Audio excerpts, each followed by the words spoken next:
are here to talk about something that plays a very important role in all our lives: money. Before we actually start earning, we need to understand and acquaint ourselves with the intricacies and realities of managing our money. Most of us have read some books on financial literacy, like What Rich People Don't Tell Us, Rich Dad, Poor Dad, etc. But still, we apply very little of that practically.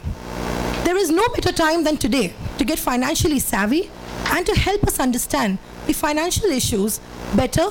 We have with us Money Life Foundation telling us about how to be safe and smart with our money. May I now request Dr. Sen Gupta, Mentor Director CSCOMS, to kindly say a few words. Ms. Suchita Dalal, Mr. Debashish Basu, Dr. Manjula, my colleagues, coordinator of the program, Professor Sanjukta, the other faculty colleagues, student friends. I think these are some of the few and rare opportunities which the students get to an exposure to such a type of interesting seminars and discourses.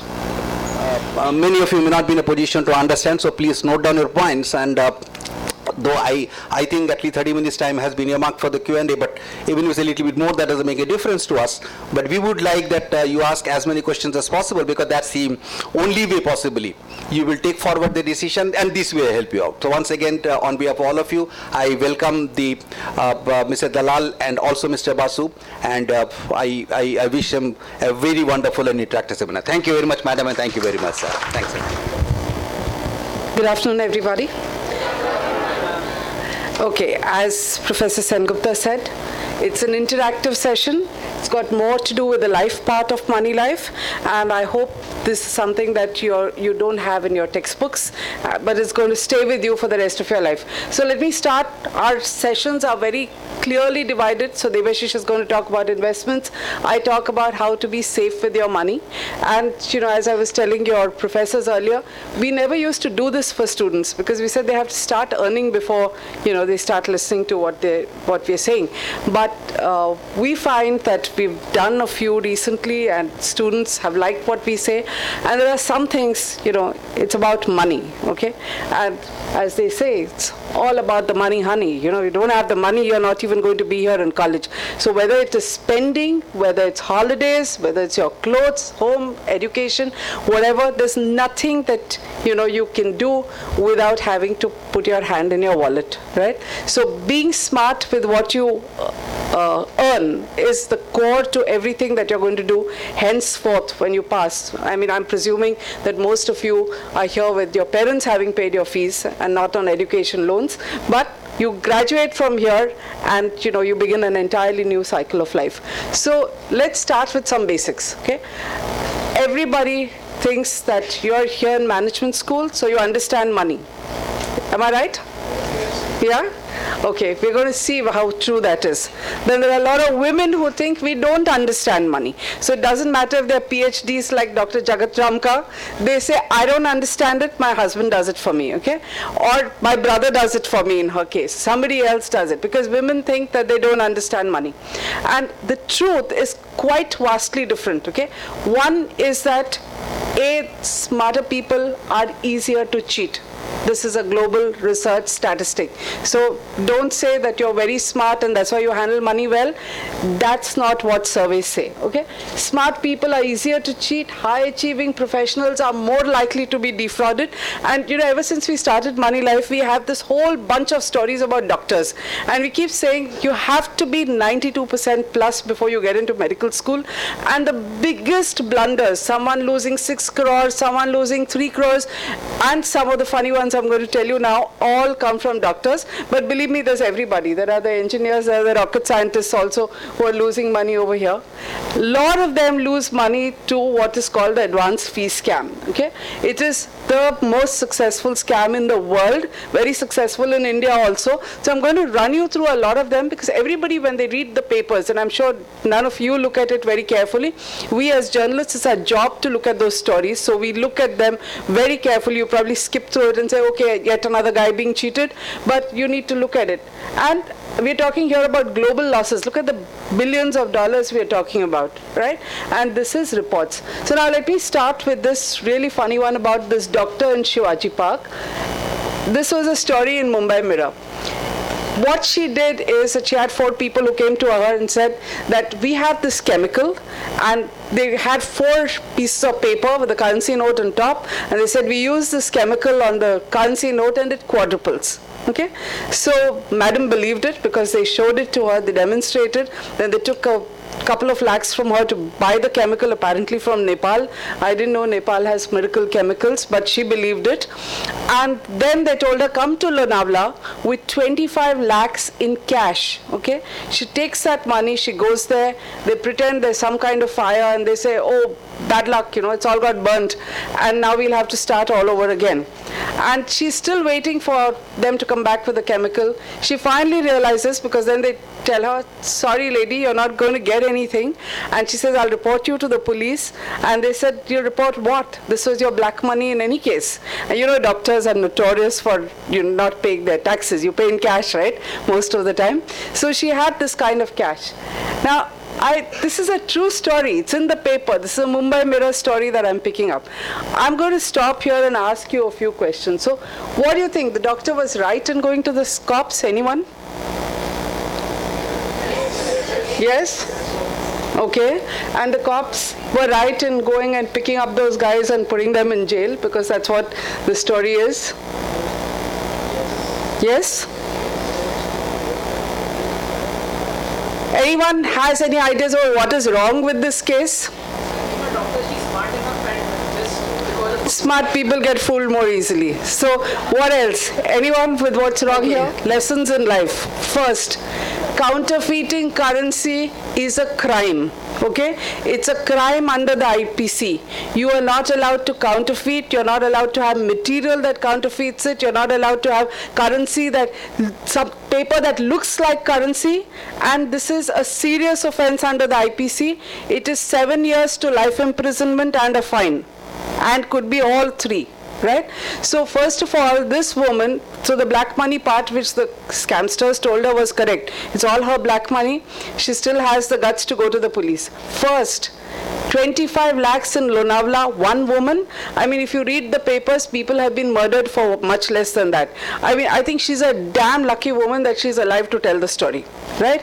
Second, she has the guts to complain about something where she was involved in a counterfeiting racket. The police should have arrested her first. They should have gone after those guys, but she should have been arrested. She gets away, because this is a bizarre way India works. You know, she's a doctor, higher social profile, so the cops believe her and go after those guys. I don't know whether she got her 25 lakhs back. I'm sure she didn't. That must have been shared among various people, because that would be the price she would have paid probably for getting away, because it is black money, no doubt. If it was fully accounted, she wouldn't have been taking the cash and going there. The third thing is currency itself. Okay?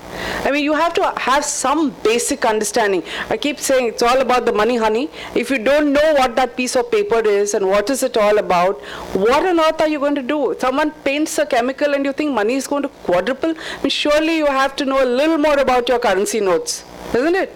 So now I want to know, how much do you guys know about currency notes? Anyone telling me what are the security features about a currency note? How would you know what is genuine? No, Dr. Jagat Ramkar, not you. Who else? Anyone here? How many security features does a currency note have? 15? No, we haven't gone there as yet. Half that. Okay, 8. Who said 8? You. Okay, great. Name some. One strip. Okay. Watermark. 2. What else?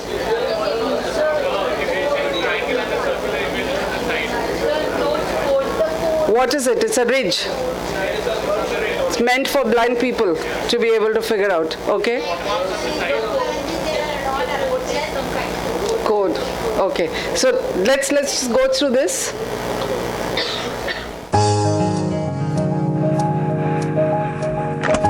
The currency paper is very thin and makes a crisp crackling sound. Hold the note against the light to see the watermark of Mahatma Gandhi. Feel the printing on the note, it is raised. a seemingly broken thread can be seen. Tilt the note to see the color change from green to blue. On the green band, you can locate the number 500. This little seminar, she wouldn't have got fooled with some chemical duplicating currency, right? I mean, it is so bizarre that an educated person can think this can be done and actually go to Lonavala with a bag full of 25 lakhs, right? I hope none of you are going to do it. So now I'm coming to the next question. Few more things about currency, okay? What is a feature that, and this is something all of you should know, because if you have currency in your pocket, what is the feature that has been discontinued by the RBI? Which are the notes that have been discontinued? Wrong. All of you, wrong. No. After 2005, all currency notes have the year of printing written on them. So all notes before 2005 have now been discontinued and the banks are collecting them back. So check your pockets, guys. They've been extending that date. So if you're sitting on old currency, then please go and return it and switch it for new currency. So why do I have? Because I've very pointedly kept a 1 rupee note here. All of you said 1 rupee is discontinued. So you're right and you're wrong, okay? It is not discontinued. It was not in existence. First of all, what is the difference between a 1 rupee note and any of the other currencies that you have? Anyone knows this? Which means what? You're there. Your answer is correct. Which means what? Beautiful. That's the answer. And what happens is it's expensive to print this 1 rupee note with the security feature. So every time you have a powerful finance secretary, all notes are signed by the Reserve Bank governor except the 1 rupee note, which is signed by the finance secretary. So the last time that the note was printed was when Montek Singh Ahluwalia was the finance secretary 20 years ago. Okay? And why? Because it's an ego trip. You want to have your name on currency. And they print a limited edition. Now recently you had another finance secretary and he wanted his name on the currency. So he managed to throw his weight around and say, I want a batch of currency printed, which means each 1 rupee note costs 1 rupee 14 paisa to print. Okay? So you actually have something of a higher value than the face value of that note, and it is signed. That's the one. Signed by somebody called Rajiv Maharishi. Now it's taken me 4 months to get hold of a bundle of 100 currency notes because these are going to be limited edition ones, and I've got a few for you and I'm going to give them to everybody who has had some correct answers. So you there, you here, you who said finance secretary, please come and take a note from me. Girls, you're not going to go far in life if you're going to be shy about having the right answer and not collecting your prize. How will you argue about increments? How will you argue about promotions for the rest of your life? Come on, get up. Okay, so that's enough education about currency. I'm not going to hear any of you going to jail for 5 to 7 years with a counterfeit note, right? You're not supposed to carry a counterfeit note. Go back to the bank. There are serious rules about it. Even if you're caught with a fake note, go to the bank, get it changed. And these are just one batch, let me tell you. They're not going to print them again. Guy's ego is satisfied, he's now Home Secretary. So until the next 20 years, hopefully never again are you going to have 1 rupee notes printed. In fact, I think we should protest because we are wasting 14 paisa per note to satisfy somebody's ego. But this is what Moneylife Foundation is about. I think it's people like us who have to stand up and protest when this happens. Instead, I'm distributing currency. Very few people are getting up and collecting it as a prize, but let this be the last time that we have 1 rupee notes. So, bottom line, what is the mantra that goes throughout my presentation is, if it's too good to be true, it usually is. Okay? If you are aware of this, the chances of you making financial mistakes are very, very limited. And why do people make mistakes in finance? Because people are not hardwired to understand risk. And this is not about you and me. This is how evolution has happened. There is research. This is not my view. There's plenty of research to say that the human mind has still not evolved to focus on financial risk. physical risk, adrenaline pumps up, you know when to run when there is danger, but you don't understand dangers in financial products. Your mind is not hardwired. There are exceptions. They become the PhDs in mathematics, they do the rocket science, but ordinarily we people don't understand financial risk. And because of this lack of core understanding, there are mistakes like mass hypnosis that happens, which sometimes leads to what you had in 2008, which is a global financial crisis. One reason why this happens is we tend to transfer our experiences in buying consumer durables onto the financial market. So I'm buying a phone, I usually read up for 2 minutes, I can plug it in, it starts working. I buy a toaster, I have to do nothing. I plug it, it works. I'm buying this fancy car, even then if I have the money to pay it, I can get in and I can drive away, and more or less all the cars work in a similar manner. It may have a few more gears, it'll have a lot more power, but it works in the same way. We think financial products have to work like that, but it doesn't. So you can't test drive a mutual fund, you don't know whether you bought the right insurance until you go to make a claim, and at least for a year, you know, you're not sure whether you made the right financial decision or not. And that is where you are most vulnerable to mis-selling, wrong hard sell, and making mistakes. The other big thing over here is, unlike the previous slide, where if I'm buying an iPhone, I expect and I know that I'm getting something better. Or if I'm buying a Lamborghini instead of a Nano, I mean, it's not similar, right? But in the financial world, believe it or not, whether you're in an HSBC or you're in a cooperative bank, the results that you may get may be exactly identical. The difference would be whether you have a smarter looking relationship manager, or they serve you a cappuccino, or you have a better ambience in the office, and your banker will be better paid. Which is why you should aspire for a job there, but not necessarily to keep your money over there. This applies to all financial products. That a bigger brand has not meant more money. You've again read about the global financial crisis, I hope, and you know that the biggest and the best names had to be bailed out and were on the verge of a default. Countries went bankrupt, but we didn't allow these big names to collapse, right? So this is the basic that you need to know. The other thing that happens in the financial world is everybody is hard selling something to you. So when I say that your mind is not geared to look at danger, the mind has to look through the hard sell that is being made. So if it's companies, they're out there with fantastic advertising. On the way here, I was reading Pandemonium. Okay, now you have people creating fantastic ads that make you buy products, and the best ones are there in the financial world. The most heart-tugging ads, if you notice, are all selling insurance. You know, Sarot Hakejio. Then they're selling you IPOs at the highest possible price, they're hard-selling FDs. What about the media? The media is also focused on the hard sell because there is huge advertising budgets to back it, and they don't care. So these are the days of paid news. As long as they're getting a campaign, they don't care whether they're telling you the truth about what is wrong in the product. Finally, all the intermediaries, their commissions are based on their ability to make you buy a product. So the entire system is geared to give you a hyped up view. You have to cut through this and then decide whether something is good or bad for you. Education loan, both you and your parent or whoever has been your sponsor or guarantor has their credit history recorded, and it's going to make a difference, a lifetime difference to what happens to them. So what is credit history? I think, does anyone know what is credit history?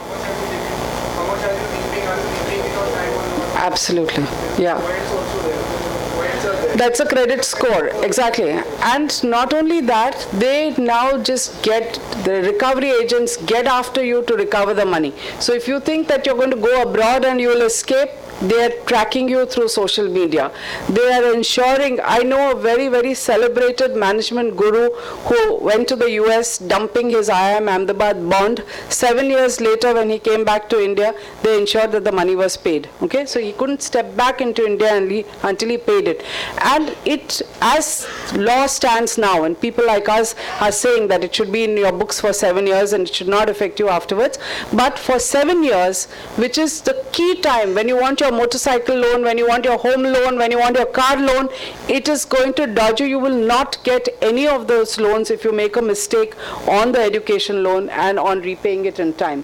Okay. Okay, so good borrowers in India are not rewarded as yet, unlike the US where the credit score matters. But if you're a bad borrower and you have a settlement or a default, it really finishes your financial life. It just decimates it. And the two biggest areas where people get affected are education loans, credit cards. So you must remember this. Then the last thing that students need to remember, and this is something that never bothered our generation, we could do what we want to and the carefree days of college were forgotten. Now all of you want selfies on every occasion, have to post it on Facebook in the next few seconds and on Instagram. Please remember, every large company has HR departments these days which track you on social media. So you have to remember that there are 3 or 4 kinds of people who are going to track you on social media. One, HR departments and future employers. They want to know what they're getting. Okay, so you're talking about your beer binge and putting it there, putting funny pictures. Please remember, most countries have become savvy. Think twice about what you put out there. You default on your credit cards, you have petty crime, and you think you're running away. There's innumerable stories now of people being tracked through social media because they just can't get rid of that narcissism of posting something over there, and they get trapped. So you have to be very careful. Lenders and landlords, this is another thing, that increasingly potential landlords also look you up on social media to see what kind of person they're going to hire places to, and you need to be careful. So I'm closing with 5 mantras. We'll have a session afterwards on questions. Know your mind. You have to see through the sales pitch, which is a tough part. Avoid credit and investment traps. Maintain financial hygiene. And finally, be careful of what you do on social media. Thank you.